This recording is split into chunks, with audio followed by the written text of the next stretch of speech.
रूस क्यों जा रहा चांद के दक्षिणी ध्रुव पर? लूना 25 और भारत के चंद्रयान में कौन है बेहतर? नमस्कार दोस्तों, भारतीय अंतरिक्ष यान से पहले चंद्रमा पर उतरने की होड़ में लगभग 47 वर्षों बाद रूस का लूना 25 मिशन एक रॉकेट के जरिए रवाना हुआ है।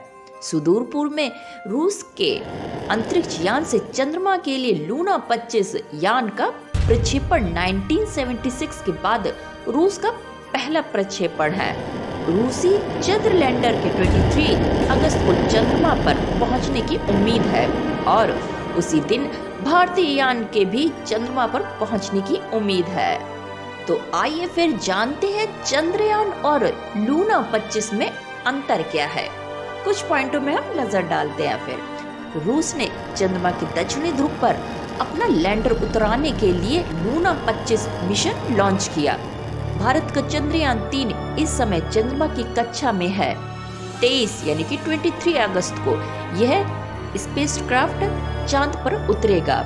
इसी दिन लूना 25 भी उतरेगा, लेकिन दोनों ही मिशन में बेहद खास अंतर है। आइए जाने कि कैसे लूना 25 और चंद्रयान 3 एक दूसरे से पूरी तरह अलग है। सॉफ्ट लैंडिंग कराना है लक्ष्य। रूस ने सोवियत संघ के जमाने में अपना लैंडर चांद पर भेजा था।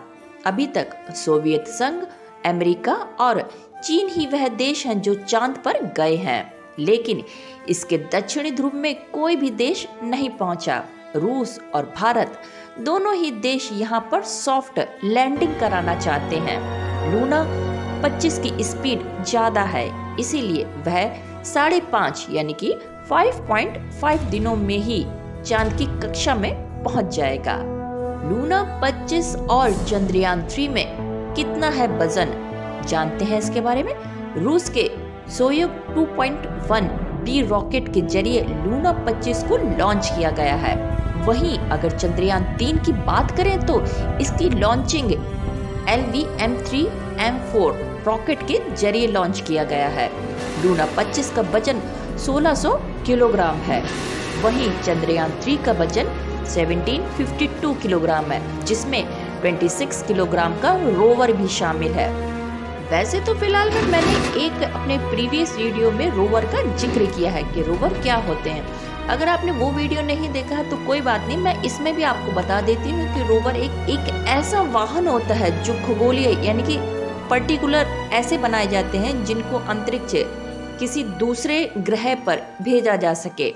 ये रोबोट भी हो सकते हैं और जो स्वतंत्र रूप से जो किसी भी ग्रह पर अपने आप ही घूम फिर सकते हैं, अपने आप की एक इनकी क्षमता होती है। इसमें मनुष्य हो भी सकते हैं और नहीं भी, कोई व्यक्ति भी ना मौजूद हो तो भी ये एक रोबोट की तरीके से कार्य कर सकता है। तो टोटल कहने का मतलब यही है कि रोवर ऐसे वाहनों को कहते हैं जो ग्रह या खगोलीय वस्तु पर घूमने फिरने की क्षमता रखते हैं। समझ गए आप? ओके, आगे बढ़ते हैं। फिर क्या होगी लैंडिंग की तारीख? रूस चाहता है कि उसका अंतरिक्ष यान भारत से पहले दक्षिणी ध्रुव में सॉफ्ट लैंडिंग करे। अनुमान के मुताबिक लूना 25 चांद की सतह पर 22 अगस्त को उतरेगा। वहीं 23 अगस्त को 23 अगस्त को भारत का चंद्रयान उतरेगा। हालांकि इन तारीख में मिशन के हिसाब से बदलाव भी संभव हो सकता है। मिशन में क्या होगा खास? लूना 25 में एक रोवर भी भेजना था, लेकिन वजन को कम करने के लिए ऐसा नहीं किया गया। चांद के दक्षिण ध्रुव पर अगर रूस पहले और भारत बाद में उतरेगा तो भी चंद्रयान को रोवर प्रज्ञान ही होगा जो यहाँ सबसे पहले चलेगा। अगर बात करें दोनों सॉफ्ट क्राफ्ट के मिशन की तो बता देती हूँ कि चंद्रयान का मिशन 14 दिनों का है, वहीं रूस का लूना 25 1 साल तक का काम करेगा। ये दोनों यान दक्षिणी ध्रुव पर क्यों जा रहे हैं, आइए इसके बारे में जानते हैं। चंद्रमा के दक्षिणी ध्रुव को लेकर वैज्ञानिकों ने विशेष रुचि रखी है, जिनका मानना है कि स्थायी रूप से छाया वाले ध्रुवीय कैटरों में पानी होने की संभावना है। चट्टानों में जमे पानी को भविष्य के खोजकर्ता हवा और रॉकेट ईंधन में बदल सकते हैं। एजेंसी इनपुट के साथ में। तो अभी तक के वीडियो में तो हमने ये जान लिया है कि लूना 25 और चंद्रयान 3 में क्या क्या मेन डिफरेंस है, किनकी क्या संभावित, फिक्स नहीं, संभावित तिथि है लैंडिंग करने की। अब जान लेते हैं ये दोनों यानें कौन से ऐसे राज खोलेंगे जो भविष्य के लिए लाभकारी भी हो सकते हैं और हानिकारक भी। भारत का दोस्त 50 साल के बाद चांद पर जाने को तैयार है। रूस के अंतरिक्ष एजेंसी रोस्कोस्मोस अहम मिशन को लूना 25 को लॉन्च करने की तैयारी भी बना चुकी है, जो कि 11 अगस्त को लूना 25 लॉन्च कर दिया गया है। रूस के इस अंतरिक्ष अभियान पर सबकी नजरें टिकी हैं।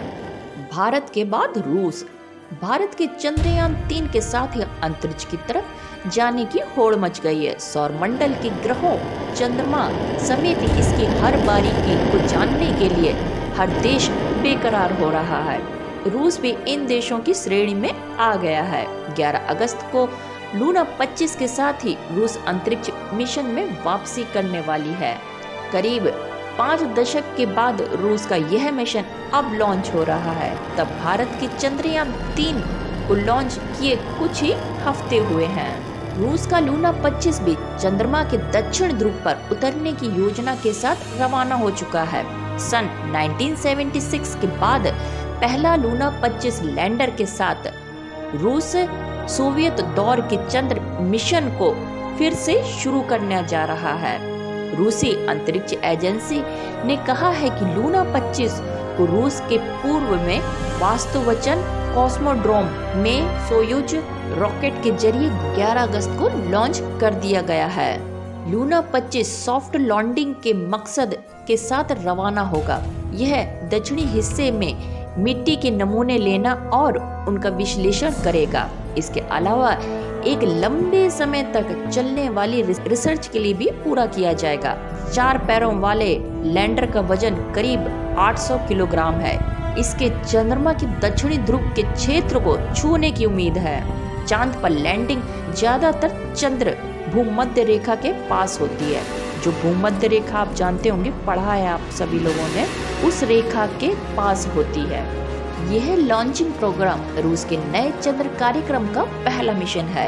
यह ऐसे समय में हो रहा है जब रूस पश्चिमी देशों के साथ टूटे हुए रिश्तों के बीच चीन के साथ अंतरिक्ष में सहयोग को मजबूत करने की दिशा में आगे बढ़ रहा है। पिछले साल से जारी यूक्रेन जंग के बाद यूरोपियन अंतरिक्ष एजेंसी IASA ने कहा था कि वह लूना 25 लॉन्च के साथ साथ भविष्य के 26 और 27 मिशन के लिए रूस की मदद नहीं करेगी। अब रूस को अपनी एक अलग पहचान बनाना और एक जरिया दोस्ती की तरफ अपना हाथ बढ़ाने का क्या खूब अंदाज है, रूस वालों का भी जवाब नहीं। पिछले साल वास्तुवचन कॉस्मोड्रोम में रूस के राष्ट्रपति व्लादिमीर पुतिन ने कहा था कि सोवियत संघ ने प्रतिबंधों के बावजूद सन 1961 में पहले इंसान को अंतरिक्ष में भेजा था। उन्होंने जोर देकर कहा था कि मॉस्को मौजूदा पश्चिमी प्रतिबंधों के बावजूद अपना मून मिशन विकसित करेगा।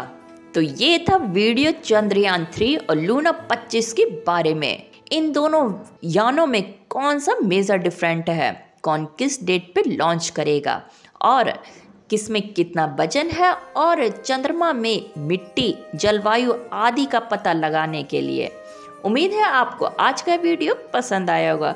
वीडियो अगर इन्फॉर्मेटिव लगा हो तो प्लीज़ यार लाइक शेयर तो कर ही दिया करो, और हाँ, सब्सक्राइब करना बिल्कुल मत भूलिए।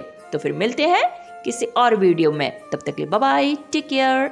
My name is Khushbu and thank you for watching. Thank you so much.